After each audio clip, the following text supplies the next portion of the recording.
नायक बना दिया है एक तरफ आपने तेजस्वी यादव जी को, और दूसरी तरफ हम देख रहे हैं जेपी नड्डा इस बात का जिक्र कर रहे हैं कि ये जो साहबजादे हैं ये घुसपैठियों के आधार पर सरकार बनाने की कोशिश कर रहे हैं। सबसे पहले शायद आप हिमांशु जी नायक मूवी देखे होंगे। जी। उस नायक मूवी में जो लोग खलनायक रहते हैं और सत्ता में बैठे रहते हैं, और कैसे उनको एक दिन का समय जब मिलता है बनने का, तो वो पूरे दिशा और दशा को बदल देते हैं। तो वो उससे इंस्पायर होके हमारे कार्यकर्ताओं ने शायद वो पोस्टर नायक का लगाया हुआ है। वो नायक फिल्म का किस तरीके से बदलाव एक दिन में भी हो सकता है, वह बदलाव जो कि एनडीए की जो सत्ता है वो 20 वर्षों में भी नहीं की। तो वो शायद एक फिल्म से एक इंस्पिरेशन, उस मूवी के टाइटल से इंस्पिरेशन लेकर उसको लगाया गया होगा वहां पर। और रही बात की, जैसे आपने भी मेंशन किया, चाहे चिराग पासवान जी हो, उनको बोलने नहीं दिया गया, और घुसपैठियों को लेकर मुद्दा, अगर आप सुने प्रधानमंत्री मोदी जी को ध्यान से सुने तो पता है कल 37 मिनट के भाषण में अपने उन्होंने 10 बार सिर्फ और सिर्फ आरजेडी आरजेडी आरजेडी उन्होंने रिपीट किया, आरजेडी। और फिर क्या, जंगल राज जंगल राज जंगल राज, है ना, चारा चोरी, ये सब। और कोई भी ऐसा टर्म उन्होंने नहीं यूज किया, शब्द नहीं यूज किया जो कि आज के समय को लेकर बिहार के परिप्रेक्ष्य में सार्थक हो। मतलब आप आज भी सिर्फ आरजेडी को गाली देकर अगर आप चाहते हैं कि बिहार की जनता आपको वोट कर दे, तो ये तो पॉसिबल ही नहीं है। और चिराग पासवान जी तो हनुमान जी हैं, तो हनुमान जी को अगर कह भी दिया जाए कि नहीं आपको बोलने का मौका नहीं मिलेगा, तो हनुमान जी तो कुछ करेंगे नहीं। ये तो वही हनुमान है जिनके पार्टी को दो भागों में तोड़ दिया गया, पहले चाचा जी को दिया गया, फिर भतीजे को दिया गया। हनुमान कुछ नहीं कर पाई। ये वही हनुमान है जिनके पिताजी के, उनके डेथ के बाद उनके सामान को उठाकर उनके आवाज से फेंक दिया गया बाहर, यह कुछ कर नहीं पाए। तो चिराग पासवान जी वही करेंगे जो मोदी जी चाहेंगे, इसके अलावा चिराग पासवान जी कुछ नहीं कर सकते हैं। हाँ, बिहार में हेलीपैड को लेकर आपने कहा, दरअसल उसमें समस्या क्या थी? समस्या यह थी कि अमित शाह जी की भी रैली वहीं थी और तेजस्वी जी की भी रैली वहीं थी। अमित शाह जी को इस बात का डर था कि अगर तेजस्वी प्रसाद यादव जी की रैली यहाँ पर हो जाएगी तो जो जनता है वो जनता हो सके उनके यहाँ चली जाएगी और इनकी रैली पूरी तरह से खाली रह जाएगी। और इस डर से, क्योंकि आ जाता सबके सामने, तस्वीरें आ जाती, वीडियोस आ जाते, वायरल हो जाते कि अमित शाह जी की रैली में और तेजस्वी जी की रैली में एक डिफरेंस सामने आ जाता। इससे घबरा कर तेजस्वी जी की रैली ना हो पाए, और इसलिए हेलीपैड को लेकर ये सब तमाम बहाने बनाकर कि तेजस्वी जी वहां पहुंच ही नहीं पाए। और ये एक तरीके की घबराहट बताती है। हिमांशु जी आप खुद सोचिए ना कि आखिर में उनको जरूरत क्या पड़ गई। हम तेजस्वी जी एक दिन में 15 रैली, 20 रैली, 25 तक रैलियां भी किए हुए हैं चुनाव में, चाहे लोकसभा हो चाहे पिछला विधानसभा हो, और उसी जगह पर हेलीपैड खराब होता है क्या जहां पर जो है गृह मंत्री जी जाते हैं? और जगह पर क्यों नहीं खराब होता? गृह मंत्री जी के लिए सब ठीक रहता है, लेकिन तेजस्वी जी के लिए वो खराब हो जाता है। ये बेसिकली एक डर है। ये वह डर है कि कुर्सियां खाली मिलेंगी अमित शाह जी के दरबार में, और तेजस्वी जी की रैली में जो वो भीड़ उमड़ेगी ना, वह एक संकेत देगी कि अब अमित शाह जी का घुसपैठिया वाला भाषण सुनने में किसी को दिलचस्पी नहीं है। बहुत बोरियत करा देते हैं, वो बहुत बोरिंग भाषण देते हैं, चाहे मोदी जी भी हो चाहे अमित शाह जी भी हो। नया बताने के लिए उनके पास कुछ नहीं है जो जनता को सुनकर अच्छा लगे। वही जाएंगे क्या बोलेंगे? घुसपैठिए बोलेंगे, घुसपैठिए के अलावा मुसलमानों को बोलेंगे, मुसलमान को डिप्टी सीएम नहीं बनाया ये बोलेंगे। और वो लोग बोलेंगे जिन्होंने पूरे अपने सीटों के बंटवारे में 0 मुसलमानों को टिकट दिया है। ये वो लोग हैं जो आजाद भारत के आज तक पहली बार ऐसा हुआ है कि सत्तारूढ़ दल जो है केंद्र में, आपने जो मुसलमानों का जिक्र किया एक कंचना जी, जी भारतीय जनता पार्टी वाले तो कह रहे हैं जो आप दूसरा डिप्टी से, एक तो सैनी जी को आपने कर ही दिया है, दूसरा डिप्टी सीएम उसको मुस्लिम, कोई मुस्लिम क्यों नहीं बन सकता डिप्टी सीएम? आप घोषणा करिए किसी के नाम की। वो अब हम हमें बीजेपी वाले बताएंगे कि हमें घोषणा करना है नहीं, और कब करना है और किसका नाम करना है। बीजेपी वालों से हम तो ये नहीं पूछेंगे, और बीजेपी वाले बता दे। वही तो मैं आपको बोल रही थी कि जदयू ने मात्र 4 मुसलमानों को टिकट दिया हुआ है, बीजेपी ने 0। एलजेपी आज जो रामविलास पासवान जी की पार्टी है उन्होंने 1 मुसलमानों को टिकट दिया हुआ है। और आजाद भारत में पहली बार, जैसा मैं मेंशन कर रही थी, पहली बार ऐसा है कि जो सत्तारूढ़ दल है, एनडीए जो गवर्नमेंट है अभी इस समय, उसमें एक भी मुस्लिम सांसद नहीं है। तो आप जो लोकसभा से जीत कर गए हो, तो आप ये बताइए कि ये हमें बताएंगे कि मुसलमानों को कब बनाना चाहिए डिप्टी सीएम और कब नहीं बनाना चाहिए? हमारा ये एकाधिकार है। और तेजस्वी जी ने साफ साफ कह दिया है कि समय आएगा तो हम सबको बनाएंगे, हमें जिसको बनाना है वो बनाएंगे। लेकिन यह तो बताए ना कि पूरे चुनाव में घुसपैठी आप किसको बोलते हैं, और एसआईआर के माध्यम से आपने कितने घुसपैठिए निकाले? आप कर्पूरी ठाकुर जी के यहाँ कल समस्तीपुर में गए, और जब चुनाव आता है तो कर्पूरी ठाकुर जी आपको याद आते हैं। तो प्रधानमंत्री नरेंद्र मोदी जी क्या इस बात का समर्थन करते हैं कि जो कर्पूरी ठाकुर मॉडल था आरक्षण का 26%, उसमें जो 10% पिछड़ा और 8% अति पिछड़ा का जो आरक्षण था, तो पिछड़े वर्ग में जो पिछड़े मुसलमान है उनको भी आरक्षण था। क्या प्रधानमंत्री नरेंद्र मोदी जी क्या कर्पूरी ठाकुर जी के इस मॉडल का समर्थन करते हैं? सिर्फ चुनाव के लिए जाकर माला और फूल चढ़ा देना, और कर्पूरी ठाकुर जी के यहाँ से जाकर मैं चुनाव प्रचार करूंगा, आप में भी कर्पूरी ठाकुर जी के नाम का इस्तेमाल कर सकते हैं, लेकिन उनके कामों का आत्मसात कभी नहीं कर सकते और ना ही समर्थन कर सकते हैं। और हम कैसे भूल सकते हैं कि जनसंघ ही वो पार्टी थी जिन्होंने सरकार गिराई। जब सरकार 1978 में कर्पूरी ठाकुर जी ने आरक्षण दिया, तो गंदी गंदी गाली देने वाली ये आरक्षण कहाँ से आई, और जाओ उस तरह लेकर बाल बनाओ, इस तरह के नारे गड़े गए बिहार में, और गढ़ने वाला कोई और नहीं बल्कि जनसंघ थी। और जनसंघ वो जो अभी भारतीय जनता पार्टी है। तो क्या उस कर्पूरी ठाकुर जी के अपमान जो उन्होंने किया था जनसंघ ने, क्या इसके लिए प्रधानमंत्री नरेंद्र मोदी जी ने माफी मांगा और मांगेंगे? कर्पूरी ठाकुर जी ने आरक्षण दिया, क्या उसका समर्थन करते हैं? ये इनके विचार और कर्पूरी ठाकुर जी के विचार एकदम दो अपोजिट डायरेक्शन में जाते हैं। ये कर्पूरी ठाकुर जी से नफरत करते होंगे अंदर से, जैसे बाबा साहब से करते हैं, लेकिन चुनाव के लिए ये वो लोग हैं जो कुछ भी कर सकते हैं, कुछ भी कर आपका सकते हैं, कहना है कुछ भी चुनाव कर के लिए सकते हैं। दिखावा कर रहे हैं। चलिए ठीक है। ये जो तेज प्रताप यादव जी बयान दे रहे हैं, ये कह रहे हैं मैं आरजेडी में लौटने से बेहतर मौत पसंद करूंगा, मैं सत्ता का भूखा नहीं हूं, मेरे लिए सिद्धांत और आत्मसम्मान सबसे ऊपर है। कौन से आत्मसम्मान को ठेस पहुंच गई है जो आपको मतलब डैमेज कंट्रोल भी नहीं करने देना चाहते हो? देखिए, बात डैमेज कंट्रोल की नहीं है। वो आरजेडी में आना चाहते हैं या नहीं आना चाहते हैं, अलग पार्टी बनाना चाहते हैं, किसी से अलायंस करना चाहते हैं, वो उनका स्वतंत्र अधिकार है। वो अपने अधिकार का पूरा एक्सरसाइज कर सकते हैं। और जहां तक बात आत्मसम्मान की है, तो मुझे शायद उतना जानकारी नहीं है कि उनके किस तरह के आत्मसम्मान की चोट उन पे पहुंची हुई है। वो बात तो वही सीधे कह सकते हैं कि अगर हाँ उन पे आत्मसम्मान की कोई चोट पहुंची हुई है, तो उनको शायद इस पे खुलकर बोलना चाहिए किस तरह के आत्मसम्मान की चोट पहुंची हुई है। जब वो मिल नहीं बैठकर बता रहे तो बातचीत मुझे क्यों नहीं कैसे हो पा मालूम रही है? होगा? क्या कह रहे हैं आप? मिल बैठकर बातचीत क्यों नहीं हो पा रही है?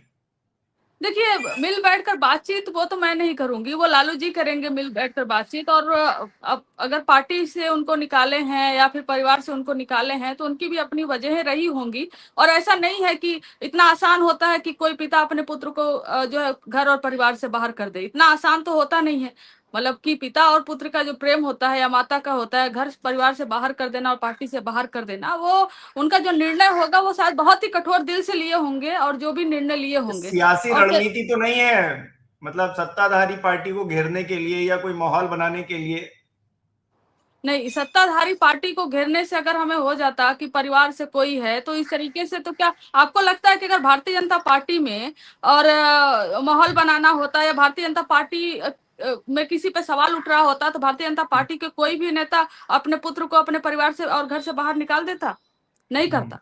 भारतीय जनता पार्टी के लोग इतने थेथर लोग हैं जिनके ऊपर चाहे वो रेप के, बलात्कार के, भ्रष्टाचार के तमाम आरोप लगते रहते हैं, लेकिन वो कभी इस्तीफा नहीं देते हैं। वो लोग हैं जो कभी पार्टी से निष्कासित नहीं करते हैं और ना ही परिवार से निष्कासित करते हैं। तो भारतीय जनता पार्टी दूसरों पे क्या उंगली उठाएगी? भारतीय जनता पार्टी के तो खुद के अंदर झांक कर देख ले। और यही यही आरोप लगाते हैं ना कि परिवारवाद ये। और अभी अगर मैं कल बैठकर गिनती की, पता है आपको, टोटल 243 सीट में से लगभग लगभग 43-44 सीट ऐसे दिए गए हैं जो परिवारवाद से आते हैं भारतीय जनता पार्टी के अंदर, जदयू के अंदर, और जीतन राम मांझी जी की पार्टी से, और इवन चिराग पासवान जी की पार्टी से। जीतन राम मांझी जी तो इतना आगे निकल गए हैं कि एक टिकट तो 6 में से उन्होंने अपने बहू को दे दिया, एक अपनी समधन को दे दिया, और एक अपने दामाद को दे दिया। और यहाँ चिराग पासवान जी तो उन्होंने अपने भांजे को टिकट दे दिया, और कुशवाहा जी हैं तो उन्होंने सीधे अपने पत्नी को टिकट दे दिया। और जदयू की बात करें तो जदयू की पार्टी में लगभग 16 ऐसे कैंडिडेट हैं जो कि मेरे पास लिस्ट है, जो किसी न किसी के सुपुत्र हैं, सुपुत्री हैं, परिवारवाद से आते हैं। भारतीय जनता पार्टी में 14 लोग हैं जो किसी न किसी के सुपुत्र और सुपुत्री हैं। तो ये लोग हमारे ऊपर क्या आवाज उठाते हैं, हमारे ऊपर क्या एलिगेशन लगाते हैं, इनको तो सबसे पहले अपने गिरेबान में झांकना चाहिए। लेकिन निर्णय जो लालू जी ने लिया होगा वो अपने स्तर पर उन्होंने सोच कर लिया होगा, और ठीक वो है स्वतंत्र है कुछ भी बोलने के लिए राजनीति में। तेज प्रताप जी, कंचना जी, ये प्रशांत किशोर किसकी तरफ से बैटिंग कर रहे हैं? वो कह रहे हैं जनता के सामने एक नया विकल्प है। क्या वो दिल्ली की तरह एक नेक्स्ट केजरीवाल बनने की कोशिश कर रहे हैं बिहार में? अच्छा तो एक बात बताइए, मैं आपसे ही सवाल पूछती हूँ, तो केजरीवाल क्या मैदान छोड़कर भाग गए थे, चुनाव नहीं लड़े थे?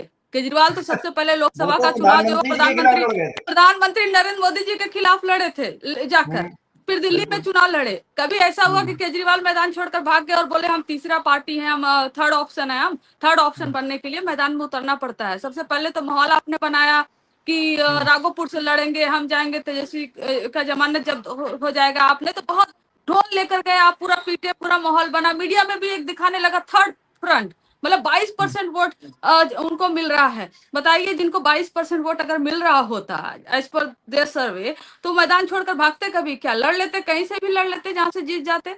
और जहां तक सवाल है, अभी तक उन्होंने 7-8 ऐसी सीटें हैं जहां से अपने कैंडिडेट के नॉमिनेशन वापस ले। इवन सम्राट चौधरी के खिलाफ एक कैंडिडेट था और उस कैंडिडेट खोने के नाते सम्राट चौधरी हार सकते थे, उस कैंडिडेट को तारापुर से उन्होंने वापस ले लिया। इन्होंने तो आरोप लगाया अमित शाह जी धमका के हमारे जो है कि टिकट वापस किए यहाँ से पटना की एक सीट से, लेकिन खुद इन्होंने ऐसे सीटों से टिकट वापस लिया जहां पर भारतीय जनता पार्टी की कैंडिडेट हार सकती थी इनके होने से और उनका वोट कट सकता था। इन्होंने अपने नॉमिनेशन वापस लिए हैं बकायदा। तो ये बताने की जरूरत नहीं है कि किसके साथ खेल रहे हैं, क्यों खेल रहे हैं। और सबसे इंपॉर्टेंट और इंटरेस्टिंग बात यह है हिमांशु जी कि जब से ये हुआ कि मुकेश सहनी जी डिप्टी चीफ मिनिस्टर अनाउंस हुए, तब से देखिए, चाहे एमआईएम हो और चाहे भारतीय जनता पार्टी हो और चाहे जनसुराज हो, प्रशांत किशोर हो, तीनों के तीनों एक ही लाइन ले रहे हैं, मुसलमान को कुछ नहीं दिया, मुसलमान को कुछ नहीं दिया। तीनों का टोन एकदम मैच कर रहा है, और तीनों का टोन मैच करना, तीनों का जो भाषा मैच करना बताता है कि तीनों एक ही थाली के चट्टे बट्टे हैं बस। और वो अपना एक सियासी रूप दिखा रहे हैं कि अरे मैं भी एक अपोजिशन हूँ, मैं भी एक अपोजिशन हूँ, ताकि अपोजिशन से कुछ लोग यह समझ ले कि यह भी एक अपोजिशन है और इनको वोट कर दें। तो इनको लगता है कि बिहार वो जमीन है जो इनको नहीं समझ पाएगी। और पता है कि मैं एक ही आंकड़े देख रही थी जहां पर वो प्रेडिक्शन करते हैं ना, ओपिनियन पोल और एग्जिट पोल वाले, सबसे ज्यादा गलत सर्वे अगर ओपिनियन पोल ने कहीं के लेकर दिया है तो बिहार को लेकर दिया है। पूरे देश भर में अन्य राज्यों में तुलना की गई हो, उसमें मैं वो आंकड़े भेजूंगी आपको, बहुत इंटरेस्टिंग है कि बिहार एक ऐसा राज्य है जहां पर ओपिनियन पोल सबसे ज्यादा फेल हुए हैं। 56% टाइम ओपिनियन पोल्स फेल हुए हैं, 44% टाइम ओपिनियन पोल्स जो है करेक्ट हुए हैं, जबकि अन्य राज्यों में पूरे नेशनल लेवल पे 30% टाइम फेल हुए हैं, 70% टाइम वो सक्सेसफुल हुए हैं, और अन्य राज्यों में उनकी सक्सेस रेट ज्यादा है। तो बिहार जो है ना, अच्छे से अच्छे ओपिनियन पोल और सर्वे को भी मात देता है, और थर्ड फ्रंट जो बनकर आती है और कहती है कि मैं भी एक ऑप्शन हूँ। पिछली बार एमआईएम को 5 सीटें मिल गई थी, 4 हमारे पास वापस आ गए, बोले कि हम तो आप ही के थे हमेशा से और आप ही के ही रहेंगे हमेशा से। और इस बार जो है उनको कोई भाव ज्यादा मिल नहीं रहा है, तो हम पे क्या अटैक कर रहे हैं कि हम अलायंस चाहते थे और हमें अलायंस पार्टनर नहीं बना के रखे। अलायंस ऐसे किया जाता है क्या आपके प्रदेश अध्यक्ष बैठकर एक लेटर लिख दें और वो लेटर हमारे आरजेडी ऑफिस तक नहीं, वो लेटर मीडिया तक पहुंचे, देखिए हम अलायंस चाहते हैं और लेकिन हमसे अलायंस नहीं कर रहे हैं, और हम पे अटैक करे कि मुसलमानों का स्पेस जो है नहीं देना चाहते हैं, इसलिए हमसे अलायंस नहीं कर रहे हैं। तो हर कोई अपनी अपनी रणनीति का जो इनका हिस्सा है वो निभा रहे हैं अच्छे से, लेकिन चुनाव बाइपोलर है, और बाइपोलर में भी हम एनडीए से बहुत आगे हैं। क्योंकि अब तो मैं तो एक वीडियो देख रही थी, मैं 10 सेकंड और चाहूंगी, जिसमें संजय झा जी दिखाए गए हैं सुपर सीएम हो गए हैं। कैसे कि मतलब एक नॉर्मल जेस्चर होता है कि जब प्रधानमंत्री हो या मुख्यमंत्री हो तो वो जब बैठ जाते हैं बाकी लोग फिर बैठते हैं, यही होता है सभाओं में, खासकर रैलियों में। वो सबसे पहले बैठ जाते हैं आराम से और मुख्यमंत्री जी खड़े रहते हैं और कुछ समय बाद वो बैठते हैं। तो वो बताता है वो जेस्चर कि अपने आप को सुपर सीएम संजय झा जी मान चुके हैं। नीतीश कुमार जी का कहीं हाथ पकड़ते हैं माला पहनाते समय, तो कहीं रोकते हैं, कंट्रोल करते हैं, लिख कर देते हैं कि यही आपको बोलना है, इससे ज्यादा नहीं बोलना है।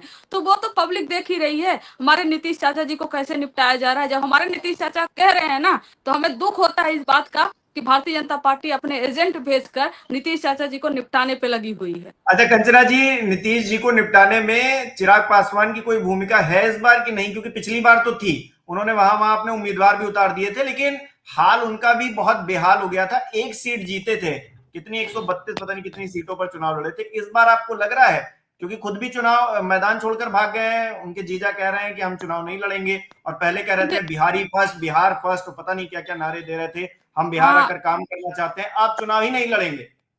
बिहार फर्स्ट, बिहारी फर्स्ट, और जब टिकट देने आए तो जीजाजी फर्स्ट और भतीजा फर्स्ट, यही उनका बिहार फर्स्ट और बिहारी फर्स्ट का मॉडल है। और चिराग पासवान जी 2020 में नीतीश चाचा को खत्म करने के लिए अगर कैंडिडेट उतारे थे तो खुद से नहीं उतारेंगे। इतनी उनकी हिम्मत नहीं हो सकती है कि वो केंद्र में जो है वो सत्ता में बैठे हों, कैबिनेट में बैठे हों, और यहाँ अपने ही कैबिनेट, अपने ही जो एनडीए पार्ट है उसको, एक पार्टी को हराने के लिए कैंडिडेट लड़ाएंगे। तो बिना मोदी जी के आदेश से वो कुछ कर नहीं सकते। और एक और विजुअल सामने आया है जिसमें कि चिराग पासवान जी को बोलने के लिए स्टेज पे बुलाया जाता है, फिर उनको रोककर मोदी जी नीतीश जी को भेजते हैं सामने बोलने के लिए। यह भी एक चीज दर्शाता है कि अभी भी जो है उनको बोलने का मौका भी नहीं मिला चिराग पासवान जी को। और चिराग पासवान जी जितनी सीटें मांग रहे थे, सब वो सीटें थी जो जदयू की सिटिंग सीटें थी, या जदयू बहुत मार्जिन से वहां पर हारी हुई थी, तो ऐसे सीटों पर वो क्लेम कर रहे थे। और अब एक स्टोरी बताई जा रही है बिहार में, और वो हकीकत भी है कि पहले हनुमान जी को बोला गया, हनुमान जी आप नाराज हो जाना, आप नाराज हो जाओगे तो हम सब आपको मनाने आएंगे कि हनुमान जी नहीं मान रहे। और हनुमान जी जब मानेंगे तो कहेंगे कि 30 सीटों से नहीं मान रहे और इनको यही यही सीट चाहिए और यही लेंगे तभी मानेंगे। और इस तरह से चिराग पासवान जी को 30 सीटें दे दी गई, 29 सीटें, और वो जो नीतीश कुमार जी की थी। और जब तक नीतीश कुमार चाचा को ये पता चला कि हमारी सीटें उनको दे दी गई, वो तो बिफर गए, क्योंकि उनके तक तो मैसेज भी नहीं पहुंचाया जा रहा है ना कि हो क्या रहा है।